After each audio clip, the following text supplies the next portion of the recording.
Hello, I'm Trisha. I work for JetBrains. I'm the IntelliJ IDEA advocate. So mostly what I do is, rather than talking about IntelliJ IDEA, I'm largely talking about Java and what's coming in Java and how we as Java developers can make the most of it. The other sort of angle of JetBrains really is that they have their own JVM programming language called Kotlin. Who is aware of Kotlin? Who has used Kotlin? Okay, cool. That's kind of right, because if you'd all used Kotlin, this talk would be sort of pointless for you.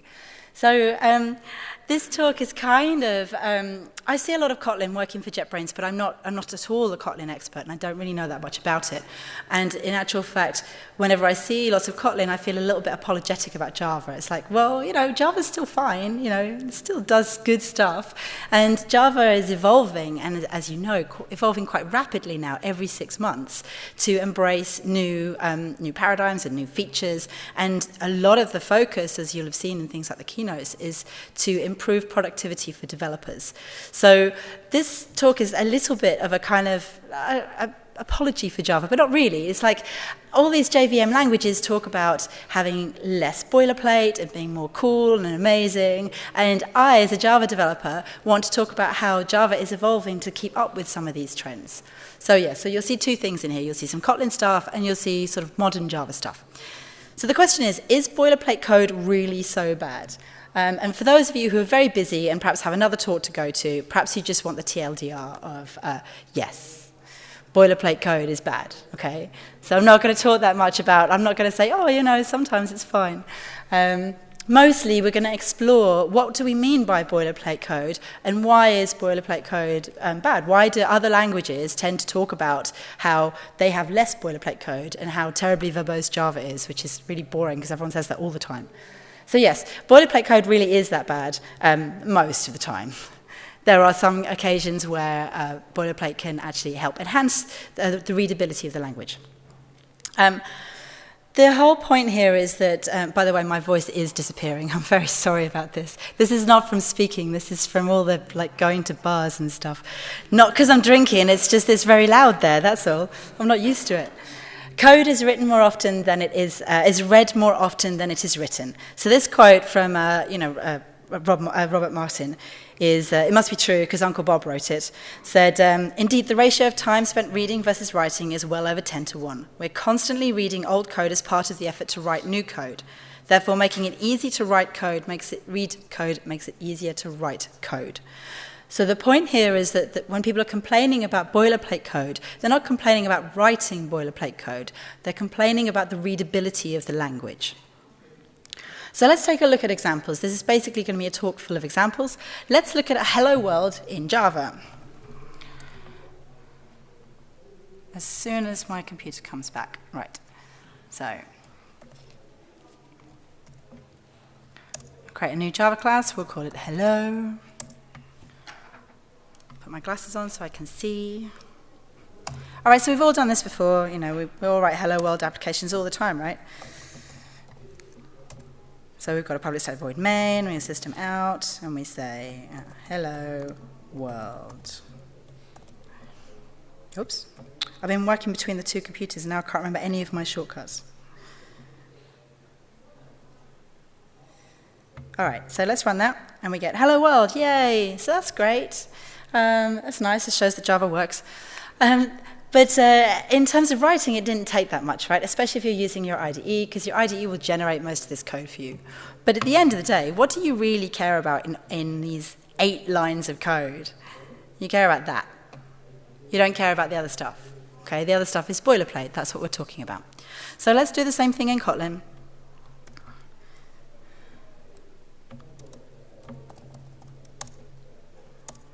And here we can say public static void main, and we can say out. We can do the same shortcuts, and we can say hello from Kotlin. Again, with the wrong keyboard shortcut. So you'll notice with this, we don't have to declare a class. So we can just write functions, or we can write scripts in Kotlin. You'll also notice that you don't have to say system.out.println, because honestly, who thought that was a good idea in the first place? They're probably in this room, actually. That was my idea. Thanks for that.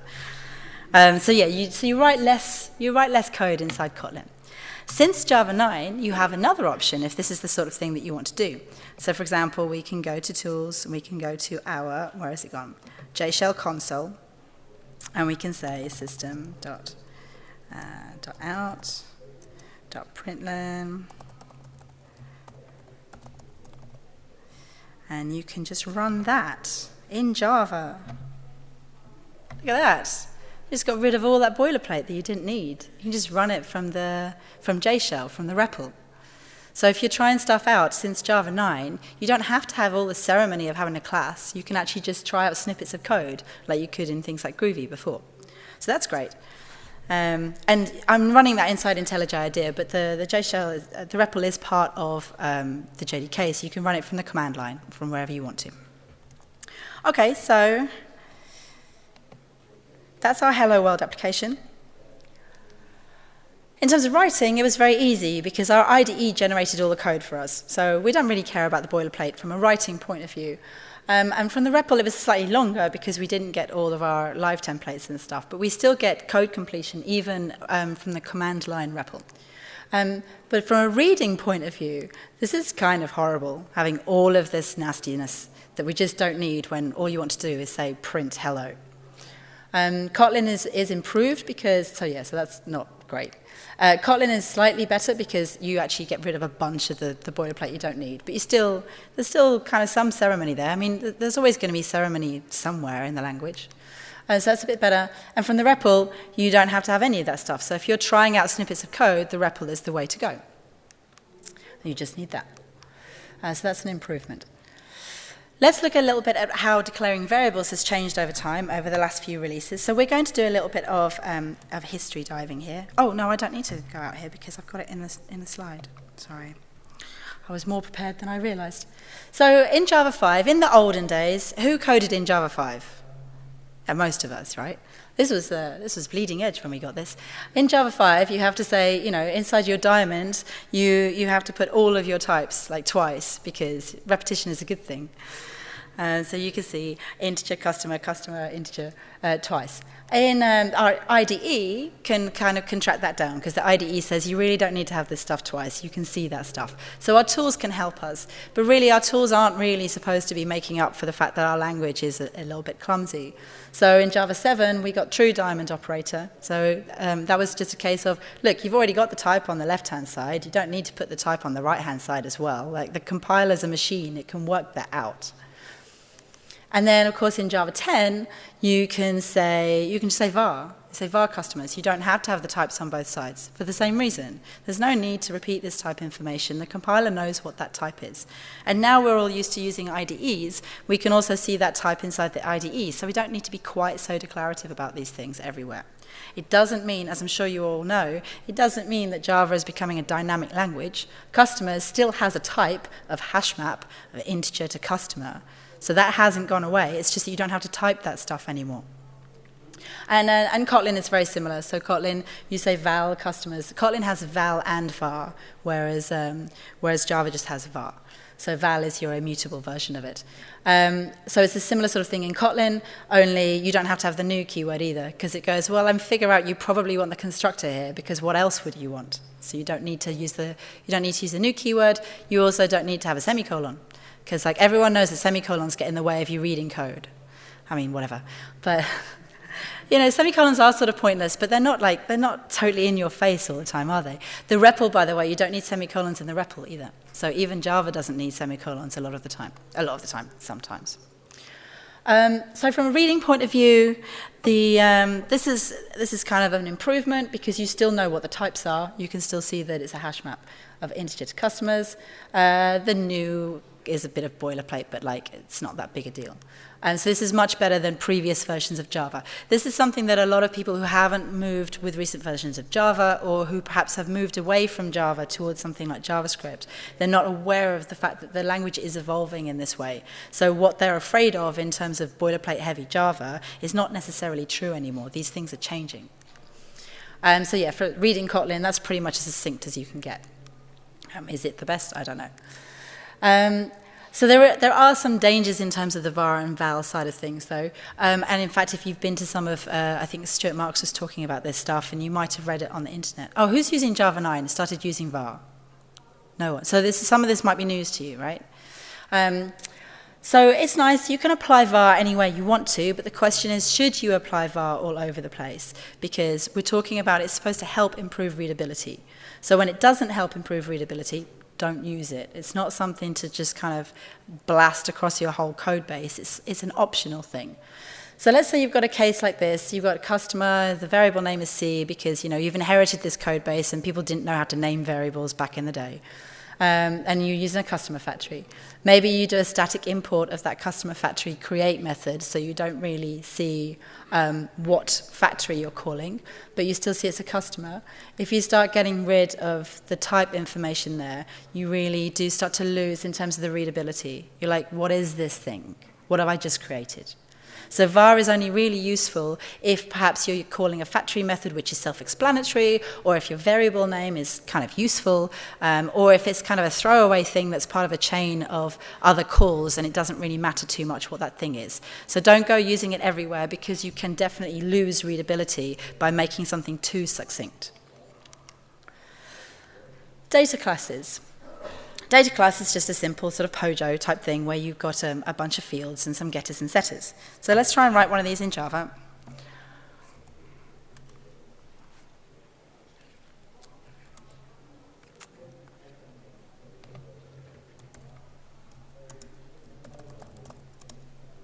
So let's say we've got a string private, string name, and we've got a private int age, let's say. And then we can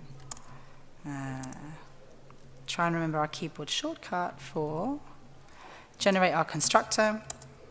Okay, let's generate our getters.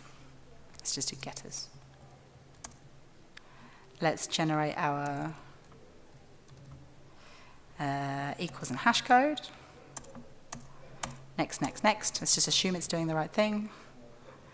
And then let's generate our toString. Okay, well, that's an awful lot of ceremony for a class which has got two fields, don't you think?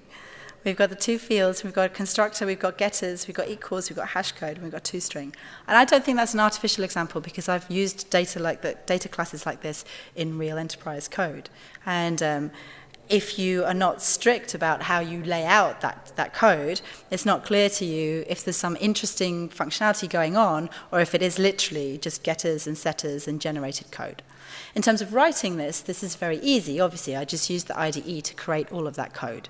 In terms of reading it, in terms of parsing what's going on, you could say it's easy because if I see something like this, especially if you've got some sort of standards in your code base where perhaps if it's called customer data, you know it's just a POJO, but you don't really know if it's doing all the standard auto-generated stuff or if there's some domain logic happening in here or not. It's not necessarily clear to you without reading all of those 52 lines of code what's really happening under here. If we look at the Kotlin version, let's do a Kotlin class. This is a customer. And I want to reiterate, I am not a Kotlin expert here. So I am going to have a val, which is the name. That's a string. And a val, which is the age, which is, what did we say? We said int, right? Okay. And then I don't even need my curly braces because it's just not important to me. And then what I need to do, in order to turn this into something which has the getters, the setters, the toString, the hash code, and the equals, I just say I have a data class. And that's it.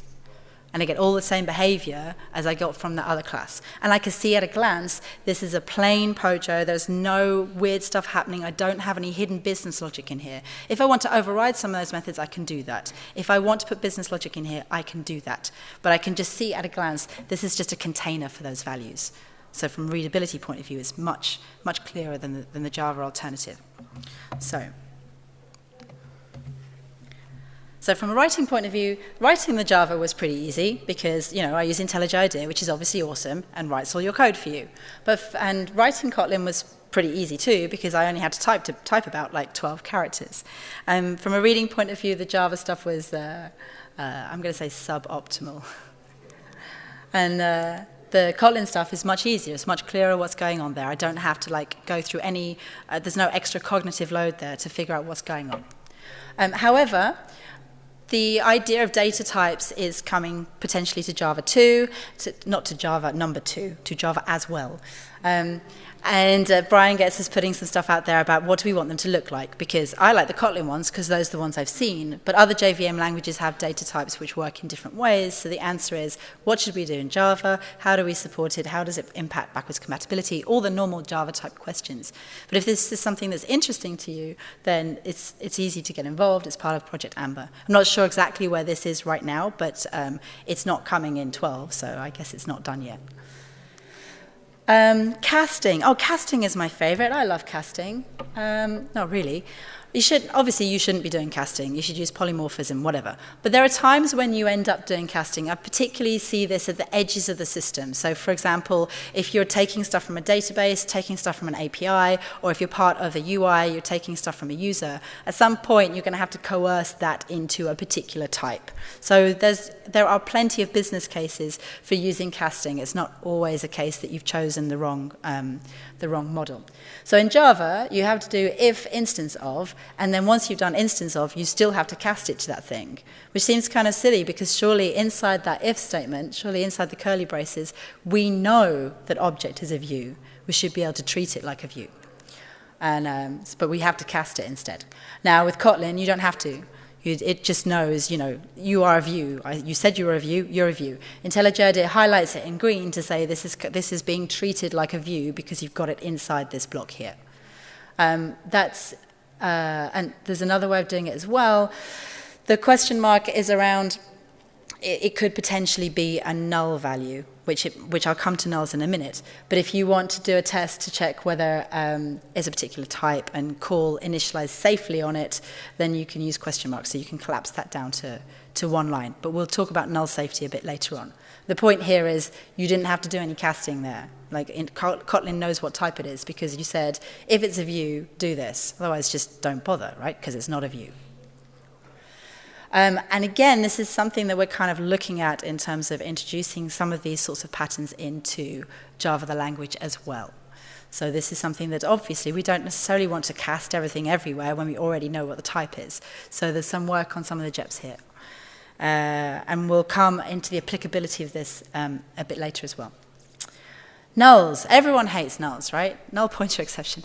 I don't know if you came to my earlier talk with Josh, but we genuinely had a null pointer exception because it happens all the time in Java. You forget to initialize something and you don't get any compiler warnings. It just, it's just null.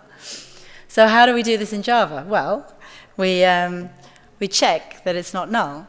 And often we check that it's not null, even if it could never possibly be null, but we don't really know because we're having to reason around the code. So sometimes, and this is very similar to some real-life code I've been working on, deep in the bowels of your system, you really don't know whether customer is null, you don't know whether name is null, and you don't really know what to deal with it. So you have to do this nested stuff here, which is kind of a bit icky. With Java 8, obviously you can use optional. This is supposed to help with the null problem. In this particular case, I've used optional with a parameter, which is kind of against most style guidelines, but it's demo code, so the idea is to demonstrate how it might work.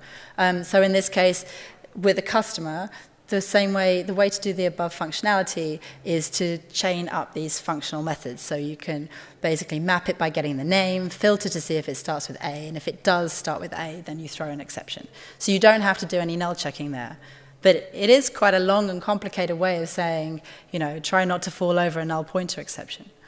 In Kotlin, theoretically, you don't get nulls at all, because by default, Kotlin doesn't allow null values.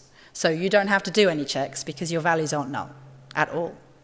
If you're interacting with Java, because Kotlin's fully interoperable with Java, then obviously some of the objects that come back from Java could be null, in which case you can start using the Elvis operator to say, okay, if it's not null, continue down this chain, otherwise just just back out. So I don't have to do any null checking. I just say, I just use the Elvis operator to check that. Switch statements. Again, when I gave this talk the first time around, a lot of people said to me, but no one writes code like this because no one uses switches because it's icky and there are better ways of doing stuff. But again, at the edges of your system, this sort of thing could happen. You could be getting an integer value, which you literally have to say, are you this, are you this, are you this? When you get stuff from a user, when you get stuff from an external API. So switches are still very much a valid part of the language. In this case, what we've got is we have to check each one of those individual cases. Even if they're kind of fairly similar, we still check them all. And then right at the end, if we want to do anything more complicated, like range checks, we have to do them inside the default block, and we have an if statement combined with a switch. And we have to parse the thing into an integer, and we have to initialize our output value right at the beginning and then assign it in one of those switch branches as we go along. So it feels like very old-fashioned code. It feels like something we wrote 20 years ago. But it's still a valid thing to write in Java 11 right now. So here we've got multiple return types, and we've got the if statements here. In Kotlin, we can shrink a lot of that stuff down. So we can do things like, if we have... we can assign the return type of the switch expression. So this is a switch expression. So when you evaluate it, it returns you something. So you can assign that to an immutable variable. You don't have to have a mutable variable, which you set up at the beginning and then have to set in your expression. If you've got two input values which map to the same output value, you can use comma-separated IDEs, you can use ranges, and you can even do sort of arbitrary checks of like, are you this type, or does this method return true? So you can kind of have much more flexible expressions on the left-hand side of your switch.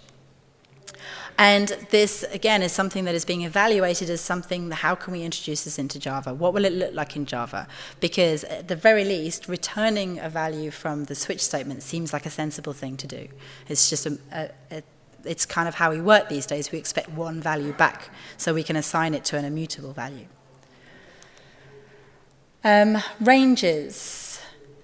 So in Kotlin, you can write a nice range like this. Groovy does the same sort of thing as well. I really liked this when I was working with testing data in Groovy. This is a really nice syntax because you don't really want to be writing a big for loop in order to have like 100 numbers for a test. So I think this is quite nice and readable and succinct. In Java, now we've got Java 8, it's a little bit easier for us to have ranges. We just probably use an int stream for that. So we can set up an int stream with some set of values.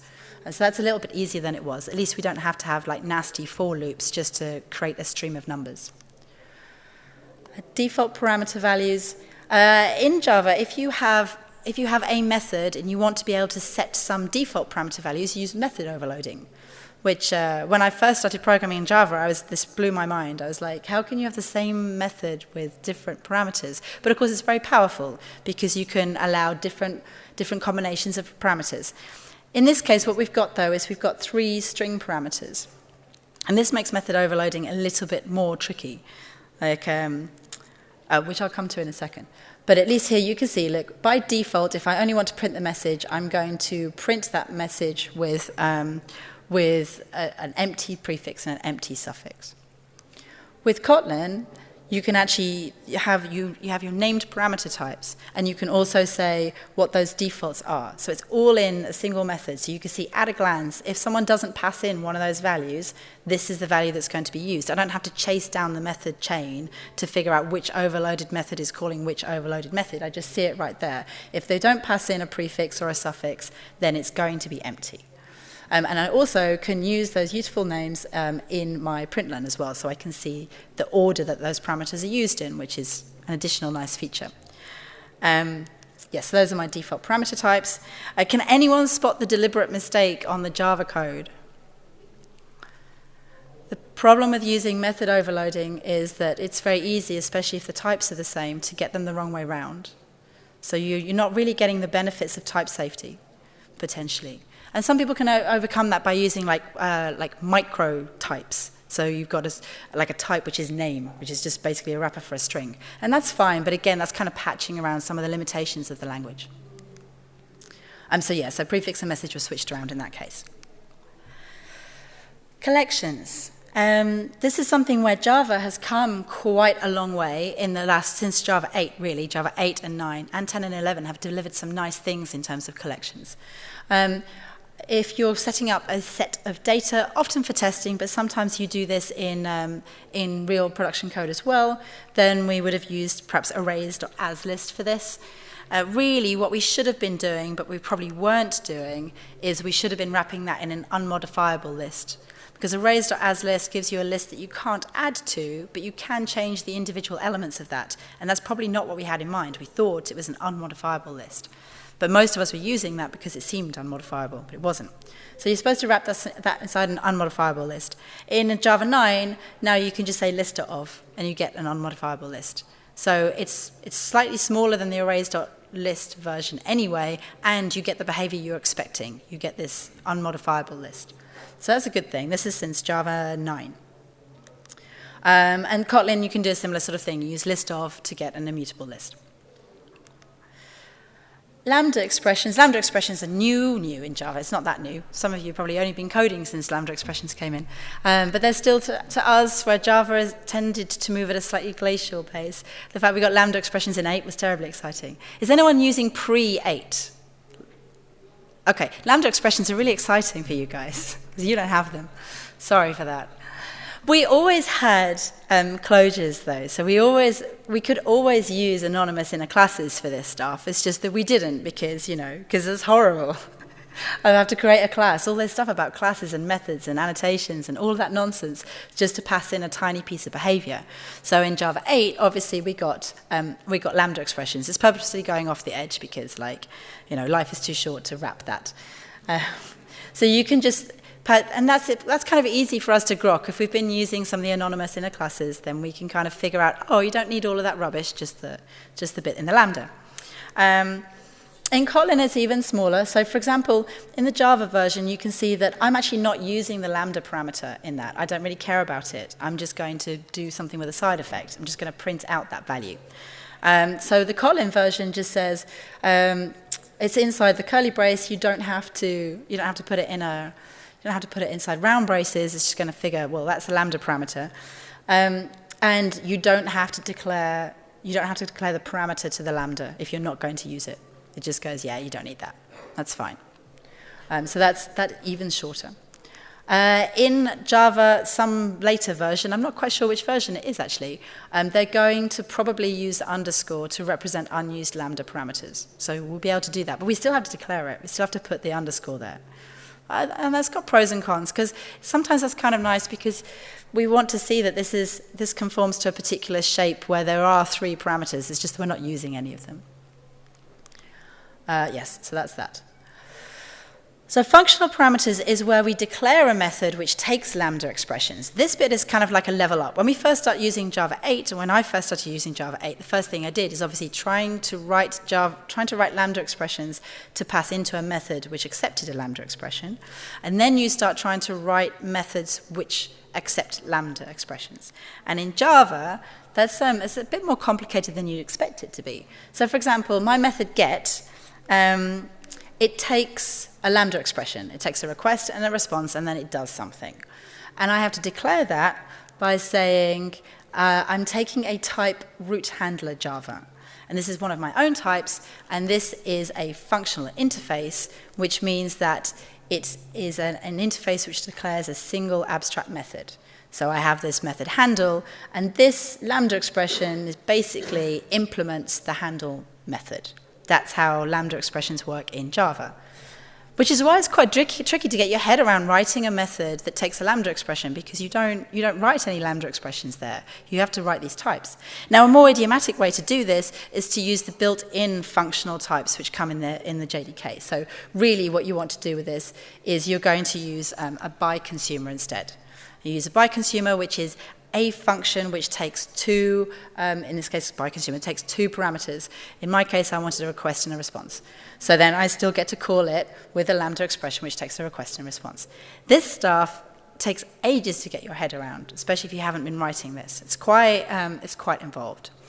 In Kotlin, it's a little bit simpler. If you want your method to take a Lambda expression, you declare it as a Lambda expression. So you can actually see, look, these are your two types. This is what your Lambda expression looks like. From a self-documenting point of view, that makes way more sense. Like when I'm calling that method, I know the shape of the Lambda that I'm going to be passing in. I know what the types are. I know what it looks like.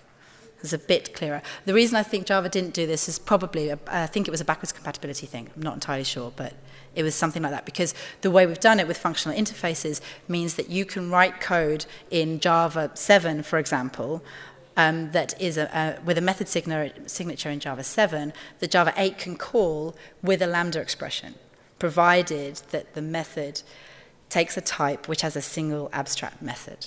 So it's all about backwards compatibility and interoperability.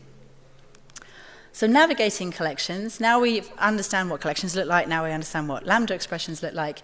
Now in Java 8, we have the streams API, which is quite nice. And we can start using, filter, map, and collect in order to take, for example, I have a collection of customers. I'm going to filter out all the customers who begin with A. I'm going to get their email address and collect it into a new list of emails. Okay, fine. That's what streams is good at. Kotlin, you can do that potentially with slightly less code if you want to. You can just say customers, filter, map. And because the way that it treats its Lambda expressions here, you can actually shrink that down even further. You can actually say it.name. So it is the built-in thing to say the single parameter to this Lambda. Instead of saying customer goes to customer.name, you can just say it.name, and it will fill out the rest of it for you.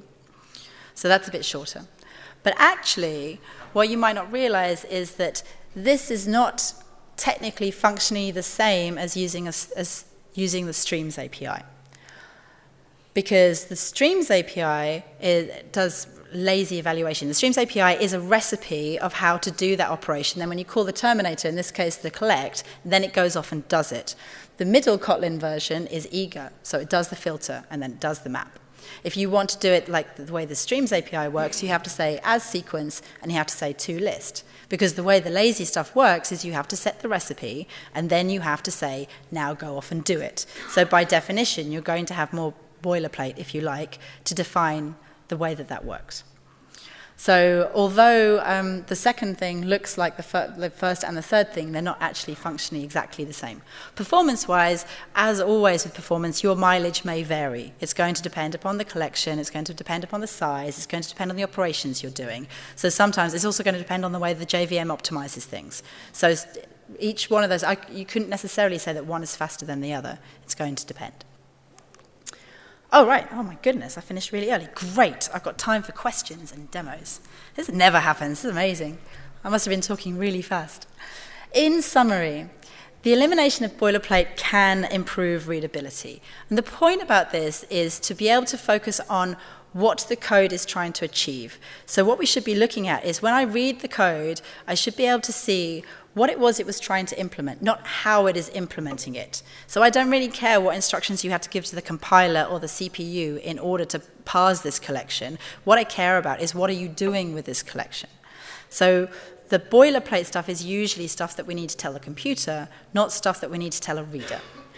So we should be able to focus on the business logic if you remove the how to do this stuff.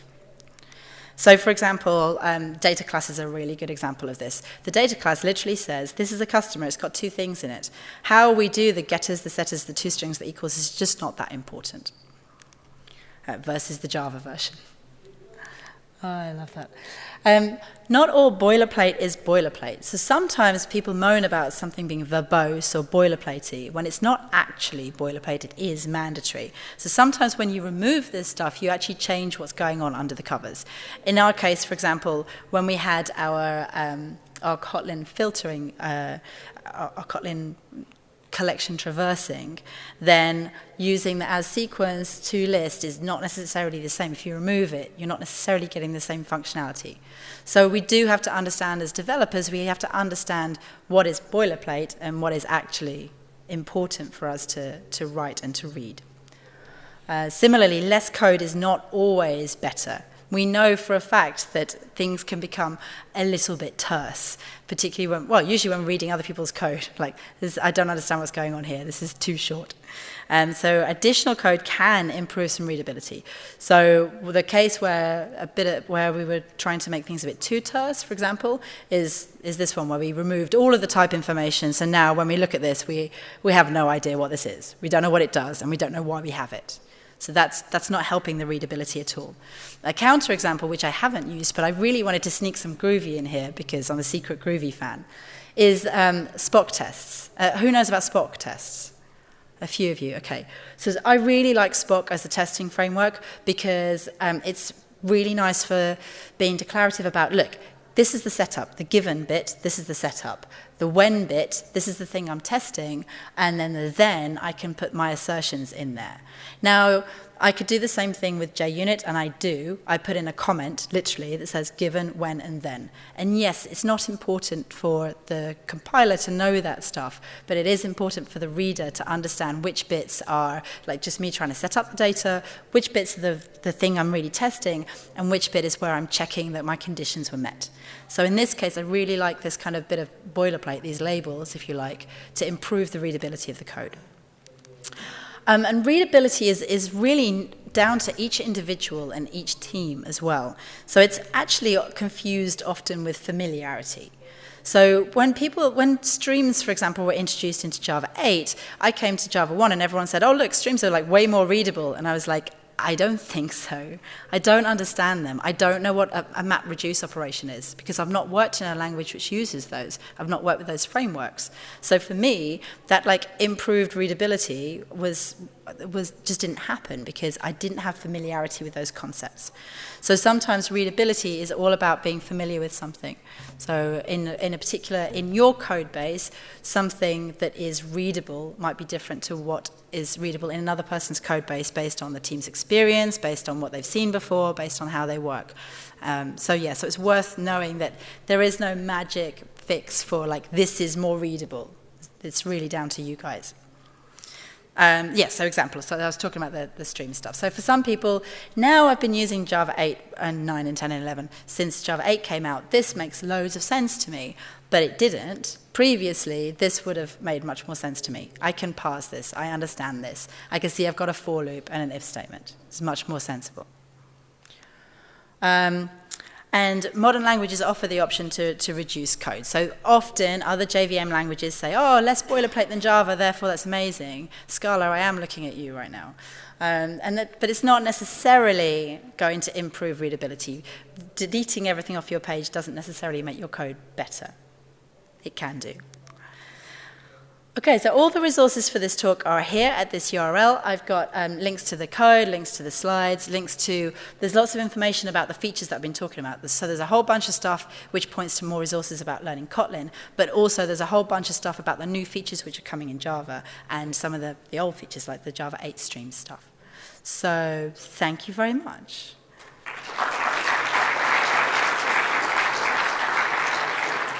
I actually have time for questions, which has never happened before. So has anyone got any questions? Yeah. I know Java, since it's been around since the 90s, there are some limitations on what you can improve about the language syntax. Do you think if Java was to be designed from the ground up, it would be more or less the same as Kotlin?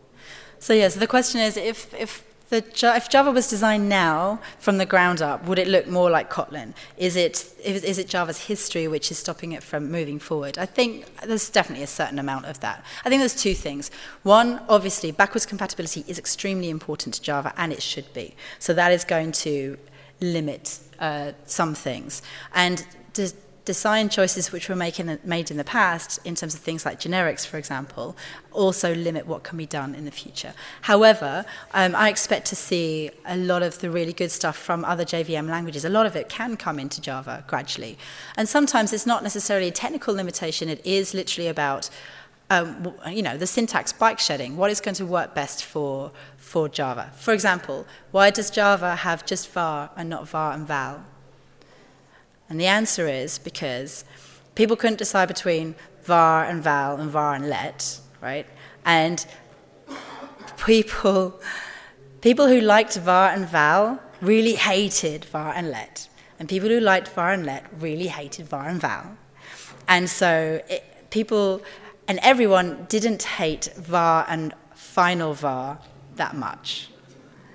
So that was a pragmatic choice. It wasn't like limited by the language. It was limited, if you like, by the users and the community. It's a pragmatic choice based on what people liked or did not like. So yeah, my answer was, yeah, it depends. Yeah. Two questions. What's one thing that you dislike in Kotlin that you like better in Java? And then second, can you show the IDE converting from Java automatically to Kotlin? Can I show it converting it? In theory, yes. Have I done that? Not recently. Let's see if we can do it with a customer, for example. I'm not sure if I've got any really good examples. Let's say we have not a Java class. You're not projecting, by the way. Huh? It's not up there. Oh, yes, I know why. Sorry. Because if I'm full screen, it doesn't do that. All right, so I've got the customer getter. Let's see what happens if I put this into customer Kotlin.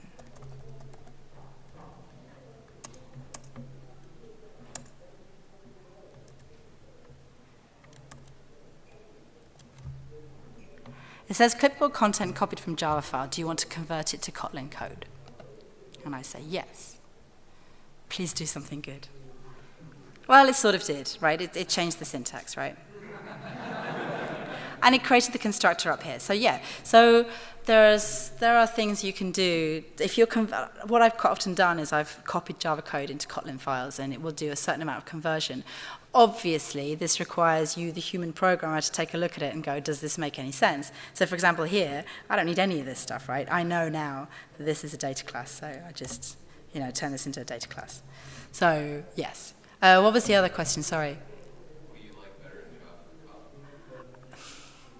So I've been programming Java since I went to university. I've been programming Java for 21 years. So I would say I like everything in Java better because I know it really well. So I'm like, what do I think it does better? I feel like whatever I say, I think that my employer might not like me. I'm not sure. Obviously, it's going to depend. I think that some of the performance optimization is easier in Java because, like, in terms of inlining, in terms of what the JVM does, in terms of what's happening under the covers, because I think sometimes in order to get new features exposed to developers, languages like Kotlin, Groovy, and Scala have to do weird shit on top of the JVM, which the JVM is like, okay, I'll let you do that, but I can't do anything with your code now. I can't optimize it. So I feel like there are times when you're going to get better performance from using pure Java. But that's because I come from a financial markets background, and performance is kind of something that we were very, very keen on. And Java, plain old Java, gave us that really well, surprisingly, better than C++. Other questions? Great. Thank you very much.